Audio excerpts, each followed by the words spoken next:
welcome back to the official podcast of the Grizzly Battalion. I'm your host, Cadet First Lieutenant Z Skolak, and today I am joined by our Galena ROTC VEX Robotics team. While our other member couldn't be here, I'm joined with Nathan and Tristan Hummel. Tell us a little bit about yourself.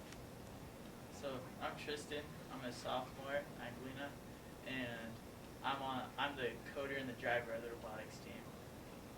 I'm Nathan. I'm also a sophomore. I design and build the robot. That's pretty cool. How long have you two been in robotics? About 3 years now. You did it at Doral, correct? Yeah. What was your team like there? Had another person on it, just like this one, and it was a lot less advanced. Did you go to Worlds with your old team? Nope. No, we just competed locally in middle school, but then now we go to Worlds, and last year we went to state also. That's pretty cool. Where's state? Las Vegas. What's that like? It's in one of the larger Las Vegas high schools, and it is pretty much a competition between all of the top competing high schools in Nevada. So yeah. It was pretty fun. We didn't win though. That's okay. We won at Worlds, didn't we though? Well, Close to win. We got close. podium. We podiumed. We got third Third in the world. overall in the world, and then second in our division. That's pretty cool. That's even just getting podium in Worlds against all those teams is impressive enough. Can you tell us a little bit about what the game is like this year?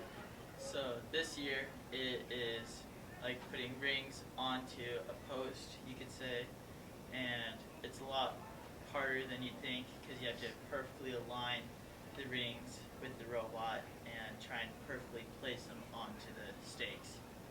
The point of the game is to score the rings under the posts, but then you can also move the posts to positive and negative corners that totally change how the game is scored, making what it looks like a low scoring match turn to a high scoring match. I think we can both agree that all the games from VEX are oddly complicated. Yeah. So how's it going with building the robot this year? It's going good so far. We've run into some minor flaws with sizing issues. Like last competition, our robot was too big by about 2 inches, so we had to change some things. And then also the mechanism to load the rings, we've been having issues with it, so it's getting that to a solid working order, and then getting the robot working all the time. So tell us a little bit about the code you're doing. So the code is, there's 2 types of code you have to make. You have to make a autonomous code and then just a normal driving code. So the driving code is one the input on the controller actually controls the robot and stuff, like forward means forward and stuff.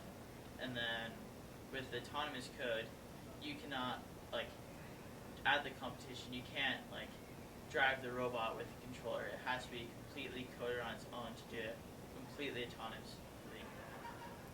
That's super cool. Can you tell us a little bit about what building the robot is like and the design process and everything? So the building of the robot, it's a lot like erector sets, if you know what those are. So it's thin aluminum rails and C-channels that we assemble into the robot structure.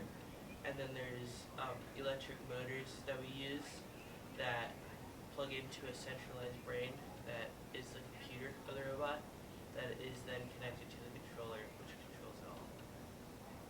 That's super cool. I don't think I would be able to figure that out. So to have twins just being able to do that kind of stuff is amazing. So can you tell us a little bit about your latest competition? Was it in Winnemucca? Yes. How'd it go? Our latest competition was last weekend. It was in Winnemucca, so northern Nevada, and out of the 17 teams there, we got overall second place. So in qualifying and kind of overall. So we ran into some issues there where our robot was too big to compete, so we had to quickly redesign some stuff so that it would fit within the parameters. And then we had a 5-win to 1-loss ratio of matches. That's okay. everyone has their wins and loses, but you guys have been doing incredible. Do you have any like favorite competition memories or like a favorite competition that you've been to? Our favorite competition has got to be definitely Worlds because we only lost one match at Worlds out of like the That was incredible to watch. like 15. yeah we've only yeah and after the qualification rounds is an alliance period which completely changes. So you have to like pick a teammate to go with for the last like 4 matches of the game, and it's elimination. So if you lose one of those matches, you're just out of the competition. Which we got to finals in that. I was actually able to go to Dallas and watch them compete, and it was amazing just to see the way they functioned and they thought. Like, we could be taking a break in between, like, competition, like, rounds, and, like, stuff like that, and they would be working on the robot. They wouldn't be just, like, sitting down. They would be talking to each other and working on the robot, and it would just, to watch that kind of, like, dynamic, even if we were, like, right about to go onto the field, they'd be fixing something on the robot. Like, they wouldn't let anything be missed. I think that kind of work ethic is so admirable for your team, and I think that's why you made it that far. How is it going this year?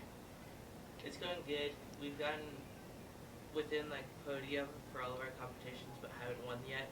Our notebook is good, which is what our team member that's not here does. So she does the notebook, and that has been a lot better this year. And then our judging has gone a lot better this year, which is another aspect of the competition.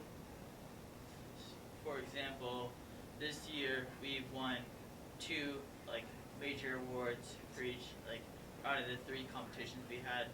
Like the first competition was at Durrell, and we won the Judges Award. And then the second was about a month later at Reno High School. We won the Innovate Award. Tell us a little bit about how you won the Judges Award. What does that entail? So the Judges Award, it's based on how well you are working as a team and like how you communicate with each other and how well your interview goes. Like at every competition you have to do an interview with around 2 to 3 judges, and they ask you questions about your robot. And what about the Innovative Award? So the Innovate Award is the most innovative or unseen design aspect of your robot. And it's a form you have to fill out. So we submitted it on our arm scoring device.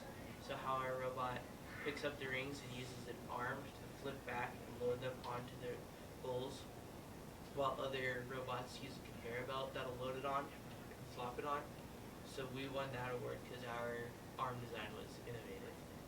That's super cool to think that, number one, you're showing great communication skills, which is something that JROTC really values, like leadership, communication, teamwork. Those are really big values in JROTC. And then number 2, you're showing how you're innovative, you're thinking outside the box, and you're not like sticking to like what people would normally think was like, oh, I'm just gonna like figure out a way to do this and that. But instead you're like putting your ideas together and creating something that works well enough to get that far in the game, which is something that most people can't do.